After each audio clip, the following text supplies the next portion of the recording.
आज की इस वीडियो में हम लोग करने वाले हैं क्लास 11th हिंदी का चैप्टर 6 स्पीति में बारिश, जो कि कृष्णनाथ ने लिखा है, उसके NCERT questions plus extra questions. तो चलिए वीडियो शुरू करते हैं।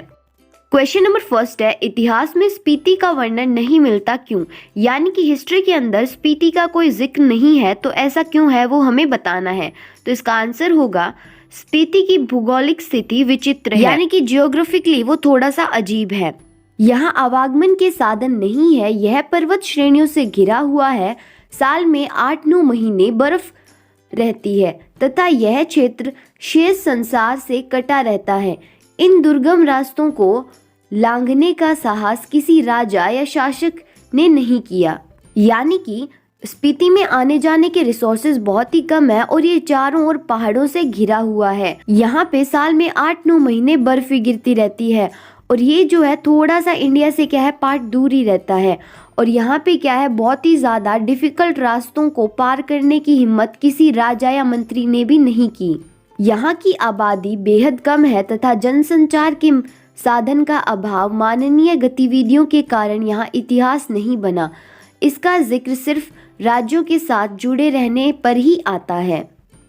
यानी कि यहाँ पर इतनी ज़्यादा पॉपुलेशन नहीं है और कम्युनिकेशन के रिसोर्सेज भी बहुत कम है और यहाँ पे जो ह्यूमन एक्टिविटीज़ होती हैं उनके कारण इसका क्या है कोई इतिहास नहीं बना और ये बस एक स्टेट से जुड़ी हुई है, सिर्फ इसीलिए इसका यहाँ पे जिक्र आता है। क्वेश्चन नंबर सेकंड है, स्पीति के लोग जीवन यापन के लिए किन कठिनाइयों का सामना करते हैं? यानी कि स्पीति के लोग अपना जीवन जीने के लिए कैसी मुश्किलों का सामना करते हैं वो हमें बताना है। स्पीति के लोग जीवन यापन के लिए निम्नलिखित कठिनाइयों का सामना करते हैं। फर्स्ट है, लंबी शीत ऋतु होने के कारण ये लोग दुनिया से कटे रहते हैं। यानी कि विंटर्स ज़्यादा होने के कारण ये लोग दुनिया से अलग रहते हैं। दूसरा है, यहाँ जलाने के लिए लकड़ी नहीं होती, इसीलिए वे ठंड में ठिठुरते रहते हैं। यानी कि यहाँ पे कोई जलाने के लिए लकड़ी नहीं होती, इसलिए वो क्या है उन्हें ठंड लगती रहती है। तीसरी है, साल में सिर्फ एक फसल होती है, गेहूँ, जौ, मटर व सरसों के अलावा अन्य। चौथा है, फसल नहीं हो सकती, किसी प्रकार का फल व सब्जी उत्पन्न नहीं होती। यानी कि यहाँ पर या तो सिर्फ गेहूं, जौ, मटर ही होती है या कोई फसल होती ही नहीं और ना ही कोई सब्जी और फल उत्पन्न होते हैं। पांचवा है, रोजगार के साधन नहीं है। छठा है, जमीन उपजाऊ है परंतु सिंचाई के साधन अविकसित है। यानी कि एम्प्लॉयमेंट के कोई रिसोर्सेज भी नहीं है यहाँ पर और ज़मीन तो यहाँ पर क्या है उपजाऊ है, लेकिन उसमें बोने के लिए या इरिगेशन के लिए कोई फैसिलिटी नहीं है। क्वेश्चन नंबर 3 है, लेखक माने श्रेणी का नाम बोधों के माने मंत्र के नाम पर करने के पक्ष में क्यों है? यानी कि लेखक बोधों के माने मंत्र को माने जो कैटेगरी है उसके नाम पर करने के फेवर में क्यों है, तो वो हमें बताना है। बौद्ध धर्म के माने मंत्र की बहुत महिमा है। यानी कि माने मंत्र की बौद्ध धर्म में बहुत ज़्यादा इम्पोर्टेंस है। ओम मणि पद्मेहु इनका बीज मंत्र है। यानी कि जो ओम मणि पद्मेहु है वो उनका मुख्य मंत्र है।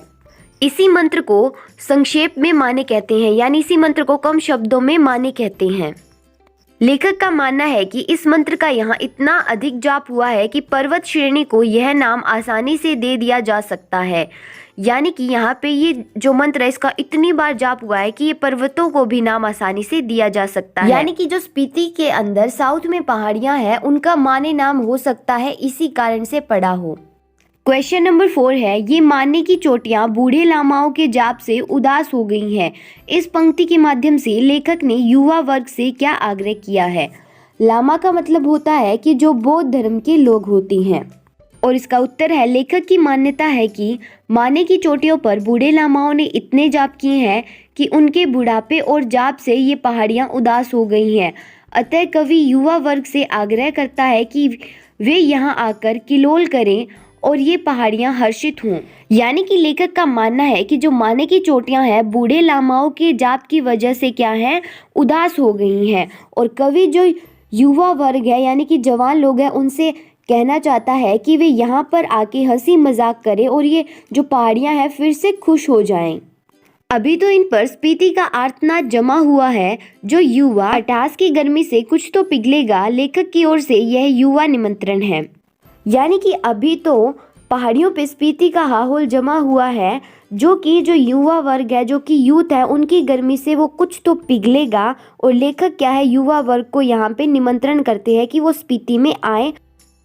प्रश्न 5 है, वर्षा यहाँ एक घटना है, एक सुखद संयोग है, लेखक ने ऐसा क्यों कहा है?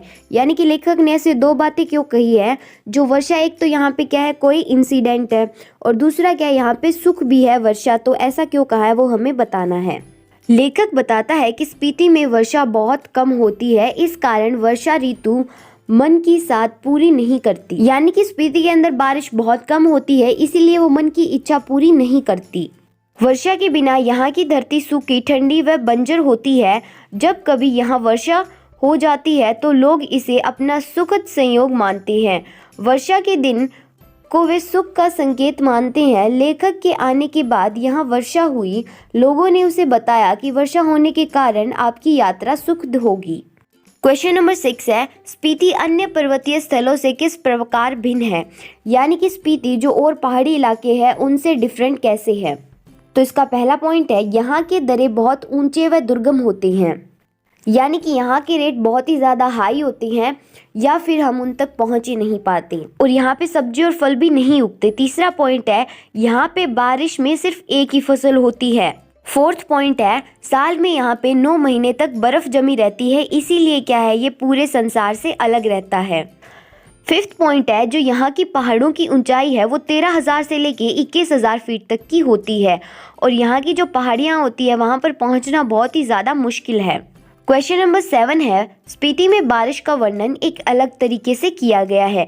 आप अपने यहाँ होने वाले बारिश का वर्णन कीजिए। यानी कि स्पीति में बारिश का वर्णन अलग तरीके से किया गया है, और हमारे यहाँ कैसी बारिश होती है उसका वर्णन हमें करना है।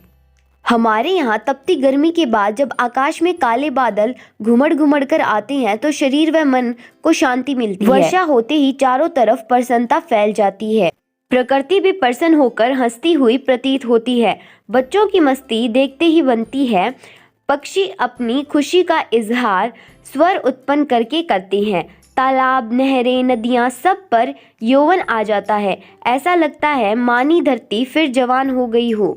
यानी कि हमारे यहाँ जब बारिश होती है तो आसमान में क्या है, काले बादल घुमड़ घुमड़ कर आने लगते हैं और शरीर को एकदम शांति मिलने लगती है। और जो वर्षा है वो क्या है, चारों ओर फैल जाती है, यानी कि चारों ओर वर्षा होने लगती है। और जो प्रकृति है वो भी खुश हो जाती है, और बच्चे भी क्या है, हंसते खिलते हैं, और पक्षी जो हैं वो गा गा कर अपनी खुशी का इजहार करते हैं। और जो तालाब, नहरें, नदियां हैं उन पे मानो एक जवानी सी आ जाती है, और ऐसा लगता है जो धरती है वो फिर से क्या है, जवान हो गई हो। क्वेश्चन नंबर 8 है, स्पीति के लोगों और मैदानी भागों में रहने वाले लोगों के जीवन की तुलना कीजिए। किन का जीवन आपको ज़्यादा अच्छा लगता है और क्यों?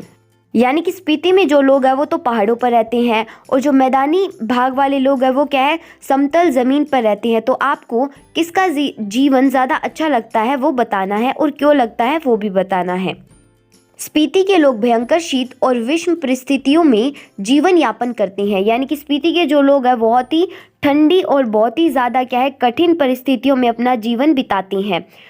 संचार माध्यम व यातायात के साधन वहाँ है ही नहीं, यानी कि वहाँ पर कम्युनिकेशन के कोई भी रिसोर्सेज नहीं है।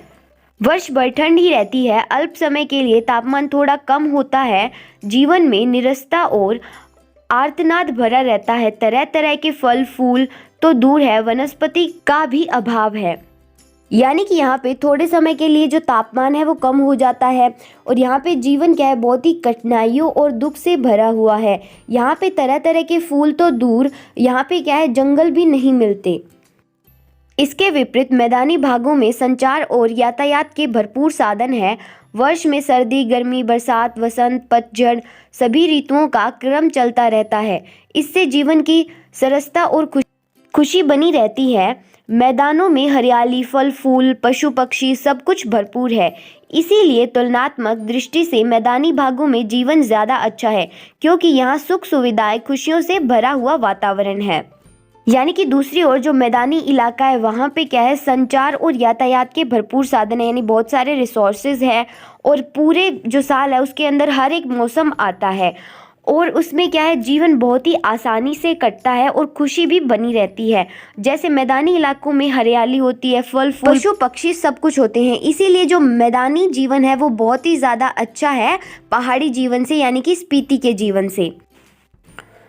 क्वेश्चन नंबर 9 है, स्पीति के निवासियों के कष्ट भरे जीवन के बारे में बताइए। ये तो बहुत ही सिंपल सा क्वेश्चन है, सेम उसी की तरह ही है, बस यहाँ पे हमें इन कठिनाइयों को बताना है, मैदानी इलाकों को नहीं बताना। बस वही बात बार बार आ रही है। स्पीति एक अत्यंत बर्फीला व ठंडा भरा स्थान है। यहाँ वर्षा नहीं होती, वनस्पति, फल फूल, पेड़ पौधे आदि कुछ नहीं होते।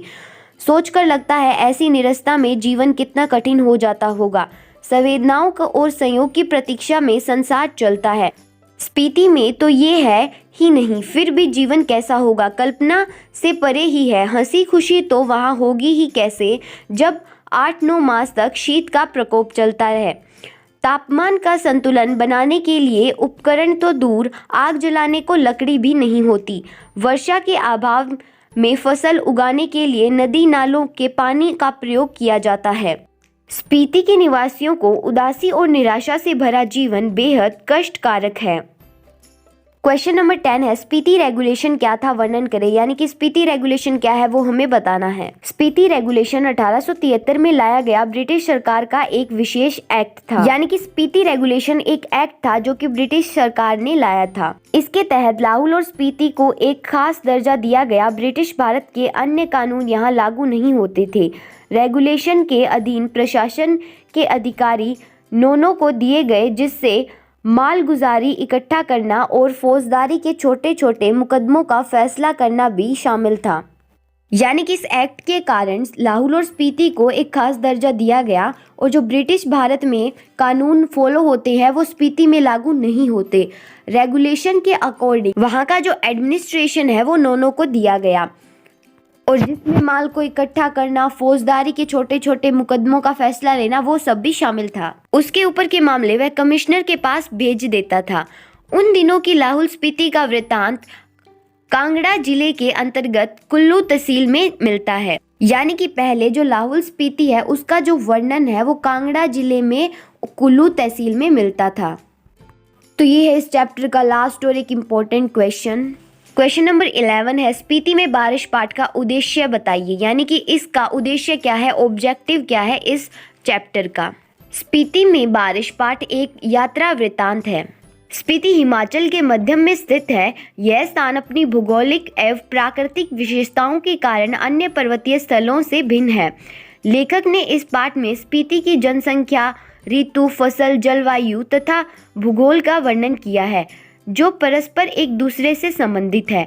पाठ में दुर्गम क्षेत्र स्पीति में रहने वाले लोगों के कठिनाइयों भरे जीवन का भी वर्णन किया गया है। कुछ युवा पर्यटकों का पहुंचना स्पीति के पर्यावरण को बदल सकता है। ठंडे रेगिस्तान जैसे स्पीति के लिए उनका आना वहां बूंदों भरा एक सुखद संयोग बन सकता है। यानी कि जो स्पीति है वो हिमाचल के बिल्कुल सेंटर में है और ये अपनी जियोग्राफिकल कंडीशन की वजह से जो दूसरे माउंटेन रीजन है उनसे भी क्या है, अलग है।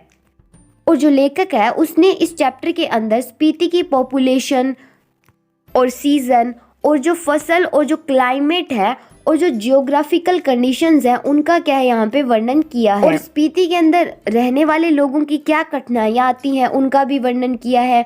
और यहाँ पे कुछ युवा पर्यटकों का पहुँचना स्पीति के एनवायरनमेंट को बदल सकता है। और स्पीति जो है वो एक ठंडे रेगिस्तान की जैसी है, इसीलिए उसका आना जो है वहाँ पे क्या है, एक बूंदों भरा एक सुखद संयोग बन सकता है। So that's it for the today's video guys. मिलते हैं नेक्स्ट वीडियो में। अगर ये वीडियो पसंद आई हो तो इसे लाइक कर देना और इस चैनल को सब्सक्राइब करना बिल्कुल मत भूलना।